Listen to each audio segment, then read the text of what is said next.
que existem tantas doutrinas da nossa Umbanda, tantas formas diferentes de se praticar a nossa Umbanda? Por que não existe uma codificação? Hoje, por que Zélio de Moraes não codificou a Umbanda? Está chegando nova turma do curso Umbandiboa de Fundamentos para o Desenvolvimento Mediúnico. Um salve com muita alegria, galera! Tô aqui para te convidar para o curso Umbandiboa de Fundamentos para o Desenvolvimento Mediúnico. Um curso que foi realmente pensado para responder todas as perguntas e para dissolver os conflitos que os irmãos têm nesta fase tão complicada, que é o início da mediunidade. Então nós vamos tratar sobre assuntos de qual a importância de pai e mãe de cabeça, como acontece uma incorporação, quais são os banhos mais importantes que favorecem ainda mais o desenvolvimento mediúnico. Se você pode ou não visitar outras casas, trabalhar em outros terreiros, teremos demonstrações práticas de magia e de incorporações para você poder observar. É um curso que tem realmente trazido luz a muitas pessoas que estão no caminho do desenvolvimento mediúnico. Eu tive dúvidas no começo, não tinha quem me ensinasse. Eu espero que você não precise passar pela mesma coisa. Por isso eu peço, me dê a honra de ser o seu professor. Matrículas com desconto até o dia 30 de setembro. Te vejo no curso. Fundamentos para o Desenvolvimento Mediúnico. Início dia 12 de outubro. Inscreva-se já, porque as vagas são limitadas. Um salve com muita alegria a toda a galera da internet. Seja bem-vindo à família Umbandiboa. Que delícia, que prazer, que alegria estar na sua presença mais uma vez. Lembra, chegou agora aqui, lembra dos 3 Cs, não deixe de curtir, comentar aqui no YouTube e também não deixe de compartilhar esse vídeo. E peço, está chegando agora, primeira vez aqui no Umbandiboa, seja bem-vindo também. Seria uma alegria receber você como mais um membro da nossa família. Não está inscrito? Clica no botãozinho vermelho inscrever-se e clica no sininho para receber as notificações. Também não deixe de nos acompanhar pelo Instagram, @Umbandiboa. Bom, galera, o tema hoje é por que Zélio de Moraes não codificou a Umbanda?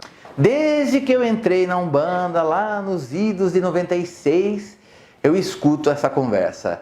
Ai, porque a Umbanda não é codificada. Ai, se a Umbanda fosse codificada seria melhor. Porque veja as religiões que são codificadas. Haja visto as religiões evangélicas, a religião católica, a própria religião budista, por exemplo. A maior parte das religiões tem o quê? Um livro que explica o que fazer, como fazer e o que é certo, o que é errado, o que é aceito, o que não é e o que a religião pensa sobre tudo aquilo. E a Umbanda não tem isso. E muita gente fala da codificação da Umbanda e sempre fica aquela pergunta, por que Zélio de Moraes, ou o fundador da Umbanda, que a Umbanda foi fundada por um espírito, o Caboclo das 7 Encruzilhadas. Por que o Caboclo das 7 Encruzilhadas também não codificou a Umbanda? O que me chama muito a atenção no início dos meus estudos, lá nos anos de 2008, 2009, me chamava muito a atenção de que Zélio esteve presente em situações únicas. Zélio esteve diante de situações polêmicas, foi inquirido diretamente muitas vezes sobre coisas específicas da religião e sempre ou se absteve de responder, ou seja, ou não respondeu, ou ele dava uma resposta muito neutra, muito vaga. E eu admito com toda a tranquilidade, gente, com toda a humildade, que muitas vezes eu tive raiva de Zélio. Poxa vida, nesse momento ele podia ter falado, ele podia ter se manifestado, ele podia ter orientado e ele ficou quieto. Ele não falou nada. E por que será disso? E esse, com certeza, foi um dos pontos da história da nossa Umbanda sobre o qual eu mais me debrucei, que eu mais bati cabeça, que eu mais refleti, porque tinha que ter uma resposta para tudo isso. Por que é que Zélio, ele desde os 17 anos, quando a Umbanda iniciou, até os 55 anos, ele foi o responsável da tenda espírita Nossa Senhora da Piedade, fundou mais 7 tendas e ainda preparou muitos médiuns que abriram inúmeras casas da nossa Umbanda no Rio de Janeiro e nos outros estados da federação, como Rio Grande do Sul, como São Paulo. Zélio preparou e ele nunca fez um balizamento, nunca ele colocou um conjunto de regras para realmente definir, olha, isso é Umbanda, isso não é, isso faz parte da Umbanda e isso não faz parte. O que é complicado? Por que às vezes nós sentimos essa coisa ruim de que cada terreiro que a gente vai, parece que a Umbanda é praticada de um jeito diferente. E isso às vezes chateia, para outras pessoas cria uma falta de sincronia, a pessoa não se sintoniza, principalmente quando a pessoa se desenvolve num determinado terreiro, trabalha mediunicamente em outro terreiro. Se um dia, às vezes, falecimento do dirigente ou por motivo de saúde ele resolve parar com a casa, ele vai tentar procurar outra casa, ele tem dificuldades de se encontrar, de encontrar uma casa na qual ele se sintonize, na qual ele se sinta bem.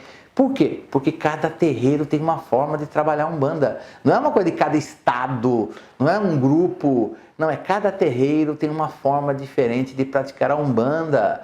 Mesmo eu sou formado pelo Pai Ronaldo Linares. Se você pegar todos os filhos de fé do Pai Ronaldo que montaram terreiros, em tese é a mesma doutrina, mas a gente vai no terreiro dos nossos irmãos, e com todo respeito a cada um deles, cada um tem uma forma diferente de enxergar algumas particularidades que gera um ritual às vezes diferente e algumas diferenças que pode criar sintonia ou não, que você pode aceitar ou não aceitar dentro de cada terreiro. E isso às vezes pode ser muito negativo, mas a verdade é uma só, eu respeito a todo mundo e sim, a verdade é que o terreiro tem a cara do dirigente, o terreiro tem a cara do pai de santo e da mãe de santo. Voltando à situação de Zélio, tem a história muito conhecida, que ele foi entrevistado por uma jornalista, que também era umbandista, a jornalista Lilian Ribeiro, que inclusive ela gravou várias fitas entrevistando Zélio e até conversando com as entidades de Zélio, com o pai Antônio, tem algumas gravações. Se você quer ver isso aí, você pode entrar, se não me engano, tem no site da TENSP. Vai lá no Google, coloca Tenda Espírita Nossa Senhora da Piedade, ou TENSP, e tem algumas gravações, alguns documentos que você pode ver que é muito interessante do umbandista conhecer. Mas numa dessas fitas, que eu também tenho muito esse texto por escrito, ela pergunta para Zélio o que ele achava do sacrifício de animais. E Zélio falou uma coisa muito tranquila, ele falou assim, bom, eu nunca sacrifiquei animais e meus guias nunca pediram sacrifício nenhum. E acabou a conversa aqui, entendeu? Então Zélio fala, bom, eu nunca fiz sacrifício e também minhas entidades nunca pediram sacrifício nenhum. Quem é partidário do sacrifício de animais diz que em determinado momento o Orixá Malê ele queria comer um sarapatel. E o sarapatel, para quem não sabe, é feito com miúdos de porco. Lembrando que nós estávamos na segunda década do século XX, deram um porco vivo para o Orixá Malê, para fazer o sarapatel. Só que eles não sabiam matar, então eles mandaram para um matadouro. Esse porco ele não foi de forma nenhuma ritualizado. Esse porco ele foi sacrificado da forma que qualquer animal era sacrificado para se obter a carne.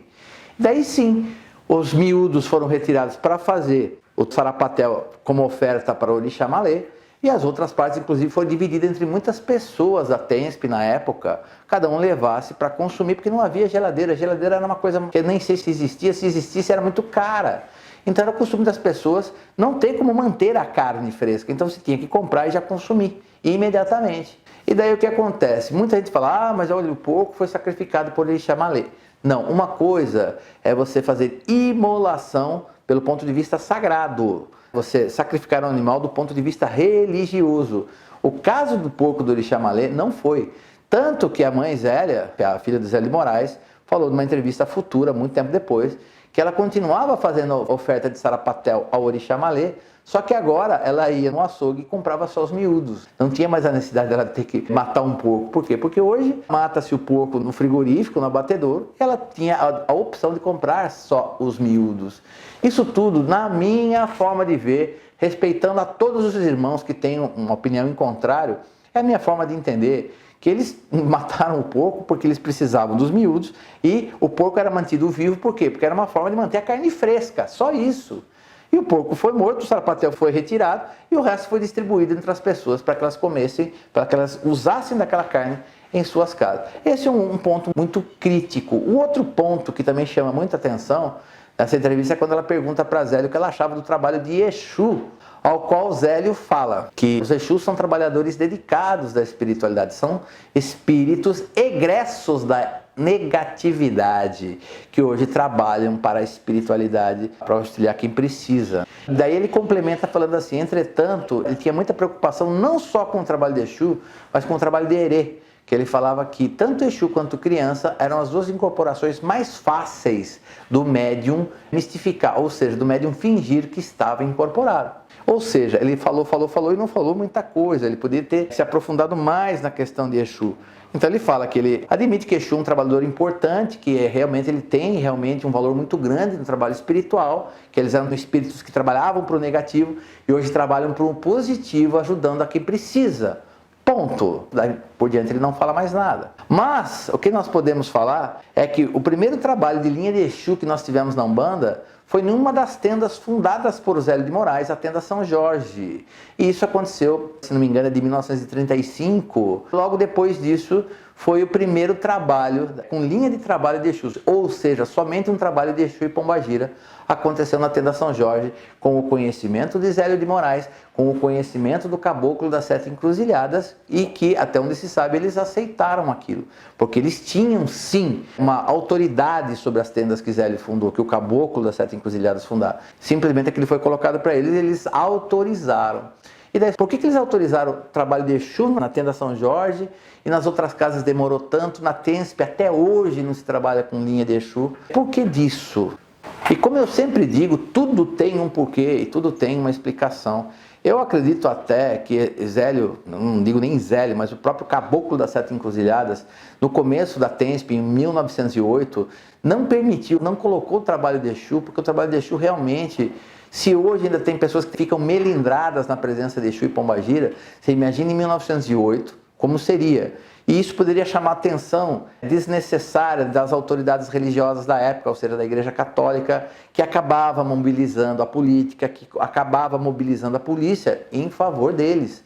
E isso poderia fazer com que a Umbanda, que era uma semente que estava florescendo, que ela fosse sufocada e aquilo pudesse acabar com a religião.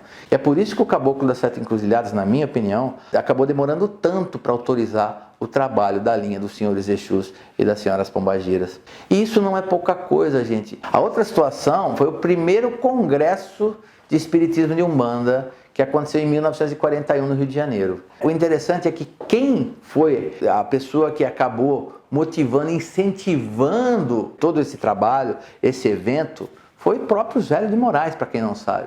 Zélio assistiu todas as palestras, assistiu todas as colocações e ele não fez nenhuma vírgula, ele não fez nenhuma colocação, ele não colocou a opinião dele em nada, ele não falou se concordava ou se não concordava. Isso é uma coisa interessante de você colocar. Por que que ele não se manifestou nem a favor, nem contra? Porque tudo que você lê e tudo que você vê parece que Zélio, de alguma forma, faz você acreditar que ele teve medo de tomar uma decisão. E será mesmo que foi isso que aconteceu? Será que Zélio, o caboclo das 7 encruzilhadas, simplesmente eles se abstiveram, lavaram as mãos como fez Pilatos e falaram, deixa a Umbanda seguir o caminho que ela quiser? Será que foi isso que eles fizeram? Porque muitas vezes nós pensamos assim, que Zélio e o caboclo simplesmente se abstiveram de tomar qualquer providência ou dar qualquer manifestação sobre tantos assuntos. Lembrando que não foi só isso, né, gente? Teve várias pessoas que chegaram com novas teorias da Umbanda, doutrinas da Umbanda, de onde veio a Umbanda, por que veio a Umbanda, e Zélio nunca falou nada. Tanto que tem uma história muito interessante de quando o pai Ronaldo Linares, quando ele conheceu Zélio de Moraes, a história muito interessante é que o pai Ronaldo, ele foi até a Boca do Mato, lá em Cachoeira dos Macacus, no Rio de Janeiro, que é onde Zélio, depois de se aposentar, ficava na cabana do pai Antônio, que era um sítio da família, que ele transformou na cabana de pai Antônio. Lá ele passou a aposentadoria dele e também fazia ainda atendimentos espirituais. Quando o pai Ronaldo chegou lá, nessa cidadezinha, falaram que ele estava na casa da filha em Niterói. Daí o pai Ronaldo teve que voltar, foi a Niterói e encontrou o Zélio. Quando ele fala, ele para numa farmácia para ligar para o Zélio, ele liga, uma menina atende e fala assim, por favor, gostaria de falar com o Zélio de Moraes. A menina fala assim, mãe, estão querendo falar com o vô. Daí a filha do Zélio atende o telefone e fala, pois não, eu gostaria de falar com o senhor Zélio de Moraes. E o pai Ronaldo escuta ele falando assim, filha, manda ele vir, esse é o Ronaldo, aquele que vai tornar o meu trabalho conhecido, que vai divulgar o meu trabalho. Zélio tinha uma espiritualidade, uma intuição, uma conexão com a espiritualidade, uma clarividência tão forte e poderosa, e mesmo assim não tomou muitas decisões, muitas providências em querer que a Umbanda seguisse um determinado caminho. E Mesmo depois com o Pai Ronaldo transformando o trabalho dele divulgado e conhecido por todo mundo, ele nunca fez questão de falar bem ou falar mal de ninguém, ele nunca fez nenhuma colocação que colocasse o próprio caráter dele em risco. Não falava bem e também não falava mal de ninguém. Ele falava bem da Umbanda, ele era um arauto da Umbanda. Mas vamos pensar um pouquinho. Será mesmo que Zélio de Moraes e o Caboclo das Sete Encruzilhadas não deixaram nenhuma codificação para a Umbanda? Será mesmo? É nisso que você acredita? Quando a gente pergunta para vocês hoje, eu e tantos outros professores de teologia, pais de santo, hoje que divulgamos muito isso, quando a gente pergunta para as pessoas o que é Umbanda, hoje a maior parte dos umbandistas, graças ao Oxalá, já sabe dizer: a Umbanda é a manifestação do espírito para a prática da caridade. Isso vem desde o começo da Umbanda, quando inquiriram ao Caboclo das Sete Encruzilhadas, perguntaram para o Caboclo o que era Umbanda, ele falou que a Umbanda é a manifestação do espírito para a caridade. E a gente usa essa frase o tempo todo dentro da Umbanda, manifestação do espírito para a caridade. Em alguns lugares, em alguns terreiros, às vezes até na minha boca, a gente até banaliza isso. E a gente não percebe a verdadeira profundidade desta frase.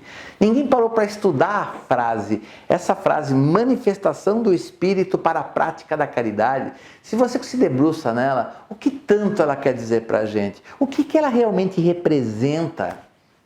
Eu acho que o Caboclo quis dizer desde o começo e que eu demorei muito para entender, acredito que tem alguns irmãos que ainda não saibam, é que para fazer Umbanda, você só precisa de espíritos do bem trabalhando para ajudar os outros.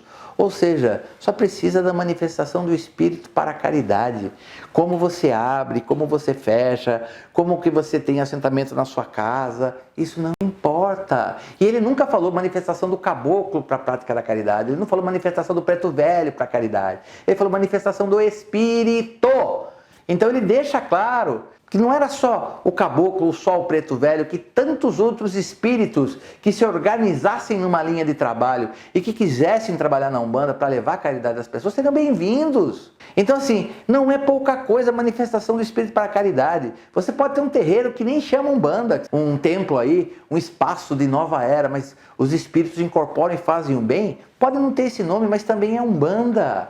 Então não importa de que forma você pratica a Umbanda, desde que exista a manifestação do espírito, de qualquer espírito para ajudar alguém, para levar conforto a alguém, para levar, caridade espiritual, para levar cura e libertação às pessoas encarnadas. Lembrando que a Umbanda não trabalha só no plano físico, ela encaminha milhares de espíritos desencontrados ou espíritos negativos que querem trabalhar para o bem. A Umbanda encaminha milhares desses espíritos todos os dias, em todos os trabalhos, de todos os terreiros da nossa religião. Mas assim, se o espírito vem para ajudar, seja o encarnado ou desencarnado, mas para fazer a caridade, para ajudar, para levar alguma coisa positiva, tanto para o encarnado quanto para o desencarnado, é Umbanda. E eu acho que era nisso que o Caboclo sempre bateu muito o pé. Manifestação do espírito para a prática da caridade.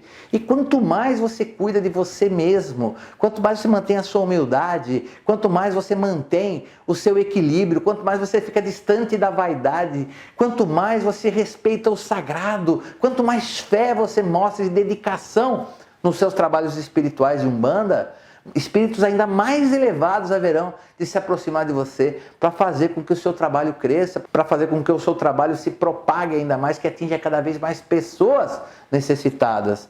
Mas será então que a manifestação do espírito para a prática da caridade, será mesmo que só essa frase por si só não é uma codificação? Você tem certeza disso? E eu quero fazer aqui nesse vídeo uma colocação muito importante. Eu fiquei olhando para essa frase, a manifestação do espírito para a prática da caridade, acho que por mais de 3 meses eu tenho certeza que foi. E eu falava, o que tanto isso quer me dizer? O que é que isso está querendo me dizer? O que isso está querendo me mostrar? E um dia, olhando para ela, me veio uma outra coisa, que eu não sei se foi por intuição espiritual ou não, que falou assim, manifestação do espírito para a caridade já tem. Está faltando um pouco de manifestação de pessoas para a prática da caridade espiritual. Ou seja, a Umbanda por si só é a espiritualidade que chega ao planeta Terra, que chega ao plano terreno, material, mas ela precisa de médiums para que essas entidades possam incorporar e levar a graça a todo mundo que precisa. Mas será que hoje nós temos realmente cada vez mais pessoas se predispondo a ser médios, a ser aparelhos, instrumentos, ferramentas da espiritualidade, para que essa espiritualidade possa manifestar a caridade, para que ela possa levar a caridade às pessoas. Eu acho que a manifestação do Espírito ela já está muito clara, muito presente, e eles já provaram a existência deles por milhões de vezes, não é nem milhares não, por milhões de vezes. Se para mim já são milhares, eu, Márcio, já são milhares, tenho certeza que para a Umbanda são milhões de vezes. Mas o que está faltando de verdade são pessoas com o intuito de permitir ceder os seus aparelhos, serem ferramentas, serem instrumentos, para que essa caridade espiritual possa se manifestar. Eu acho que esse é o grande chamado. Você sabe que tem mediunidade, procure um terreiro de Umbanda. Eu sei que às vezes pode ser difícil, procure 1, 2, 3, 4, 7, 10 terreiros, até que você encontre um terreiro que você confie, para você desenvolver a sua mediunidade. A espiritualidade precisa cada vez mais de aparelhos preparados, aparelhos com humildade, aparelhos com fé, aparelhos com desejo, com verdadeiro desejo de servir as pessoas, para que eles possam se manifestar em plena força, com todo o seu poder, para levar a bênção que vem de Deus, para trazer o axé dos orixás na vida das pessoas, para levar cura, para levar libertação, para levar conforto, para levar transformação positiva na vida das pessoas, para trazer despertar do entendimento da vida espiritual na vida das pessoas. E isso é a manifestação do Espírito para a caridade. O Espírito vai fazer essa parte. Ele precisa de mais canais de comunicação, precisa de mais pessoas, mais médiums trabalhando, mais terreiros fazendo uma Umbanda séria, uma Umbanda limpa, terreiros que estejam realmente comprometidos com a atuação da espiritualidade superior e não com o interesse dos filhos do terreiro ou com do próprio pai e mãe de santo desse terreiro. É disso que a Umbanda precisa. Da pessoa fala assim, mas o Zélio não fez, não codificou a Umbanda. Zélio codificou.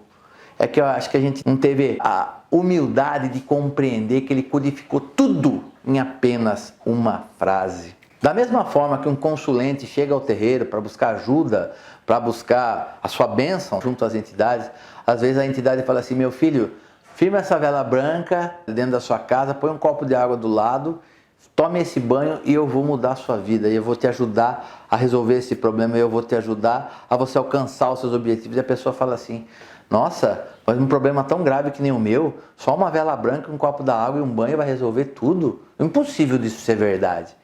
E quando a gente não percebe que apenas uma frase pode ter codificado a Umbanda inteira, e a gente fala, mas não pode ser possível que toda a Umbanda seja codificada apenas por essa frase.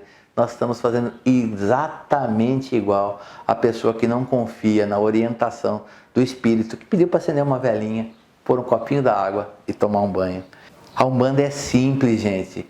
O caboclo bateu nessa tecla de que a Umbanda é uma religião de simplicidade, que é uma religião simples o tempo todo. E tal qual uma religião simples, sua codificação também é simples. Manifestação do Espírito para a caridade. Então, como é que eu sei se um terreiro é de Umbanda ou não? Se você vai até o terreiro como consulente, você alcançar suas bênçãos, é um terreiro de Umbanda. Se o terreiro também ajuda também os filhos de fé daquele terreiro, os médiuns, os cambones, os trabalhadores da casa, a ser melhor a cada dia, a evoluir espiritualmente, a crescer, também é Umbanda. E se você perceber também, em muitas situações, que a atuação espiritual é muito forte, de forma que também, mesmo que de forma intuitiva, você saiba que muitos espíritos estão sendo encaminhados, também é atuação de Umbanda, também dá para falar que é Umbanda. Porque lembrando uma coisa, gente, onde a caridade se estabelece, vaidade não pode ter espaço, cobrança não pode ter espaço, maldade não pode ter espaço, porque são coisas conflituosas com a caridade. A caridade ela precisa de um solo fértil para crescer e se desenvolver. Se você coloca a caridade cheia de ervas daninhas, que nem a vaidade, que nem a cobrança, que nem tantas outras coisas que não tem nada a ver com a caridade, a própria semente da Umbanda não consegue florescer. Essa flor que nasceu, ela não consegue crescer e não consegue lançar novas sementes. Então, eu acho que sim, a Umbanda é manifestação do Espírito da caridade, mas nós temos que saber que a caridade envolve uma postura, sim, do bem, de pessoas de fé, de entrega, de dedicação, de abdicação, de respeito ao sagrado, de forma que eles possam ser aparelhos maravilhosos para que o Espírito possa se manifestar, possa incorporar e levar a bênção a todos os encarnados e desencarnados. Fazendo isso, tudo direitinho, não tem espaço para coisas negativas. Se a caridade tiver espaço para crescer e se desenvolver, tenha certeza que esse terreiro haverá de crescer e se desenvolver. E sim, esse terreiro, o Caboclo das Sete Encruzilhadas, que zela de todos os trabalhos da Umbanda lá no espiritual, lá no astral, vai ter muito orgulho desse terreiro, desse dirigente e de todos os filhos de fé e filhas de fé dessa casa. Parece que é pouco, né? Mas não é. A manifestação do Espírito para a prática da caridade devia ser uma frase que devia estar escrita em todos os terreiros de Umbanda, de forma que todo mundo pudesse ler todos os dias. Da mesma forma que você assiste um filme mais de uma vez, às vezes assiste o filme 2, 3, 4 vezes, na segunda vez você viu coisas que não tinha visto na primeira vez que você assistiu. Na terceira vez você acha coisas novas que você também não viu nem na primeira e nem na segunda vez. Se assistir uma quarta vez, você percebe que você descobre coisas ainda inéditas que não tinham sido verificadas nas 3 primeiras vezes. Da mesma forma, quanto mais nós olhamos para a frase, a manifestação do Espírito para a caridade, cada vez nós aprenderemos novas lições. A cada dia teremos um aprendizado diferente da única e da mesma frase. A manifestação do Espírito para a prática da caridade.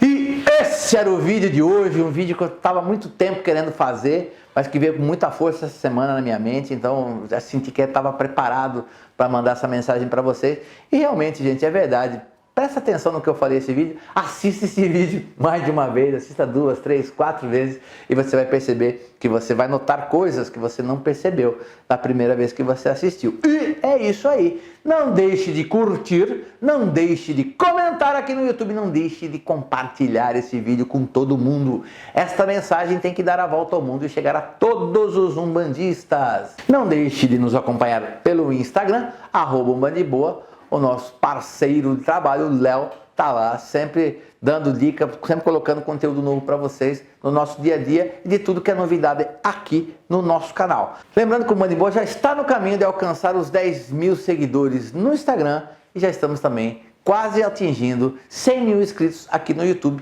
Eu peço aquele apoio da sua parte. Detalhe, gente, não esquece da promoção Umbanda em Boa 6 anos. Vai aqui na descrição e você vai achar o link para esse vídeo. Você pode participar para ganhar a imagem do Exu Capa Preta e também o kit Cambone que nós estamos dando aqui pelos nossos 6 anos. Você tem chances para ganhar aqui no YouTube, no Facebook e no Instagram. Lembrando que cada um tem suas regras. Todas as informações estão aqui na descrição do vídeo, todos os links que você precisa para participar dessa nossa nova promoção. Você sabe o que eu quero? Eu quero que você fique de boa. Peço ao meu Pai Oxalá nesse momento, Pai, derrama a sua bênção e sua luz sobre todos os umbandistas, todos aqueles que têm o coração e a mente aberta para receber uma nova informação, uma nova mensagem, para entender a vida de forma diferente. Pai, faz com que o trabalho de Zélio de Moraes e o Caboclo das Sete Encruzilhadas seja visto, respeitado, mas acima de tudo que seja compreendido, que ele permitiu que a Umbanda seguisse por diversos caminhos e a única regra que ele colocou como codificação foi a manifestação do Espírito para a caridade. Pai, abençoa todos os médiuns de Umbanda, de forma que eles possam ser aparelhos aproveitáveis, que eles sejam úteis, que sejam instrumentos totalmente afinados e sintonizados com a prática da espiritualidade superior, porque é através deles, meu Pai, que todos aqueles que precisam receberão as bênçãos da espiritualidade que se manifesta através da nossa religião de Umbanda. Pai, abençoa a nossa Umbanda e todos os umbandistas. Abençoa todos os dirigentes, pais e mães de santo, para que todos tenhamos a humildade, o entendimento e a compreensão do verdadeiro conceito da herança que Zélio de Moraes e o Caboclo das Sete Encruzilhadas nos deixaram. Que Oxalá abençoe a todos. É hora de compreender o trabalho de Pai Zélio e do Caboclo. E até a próxima!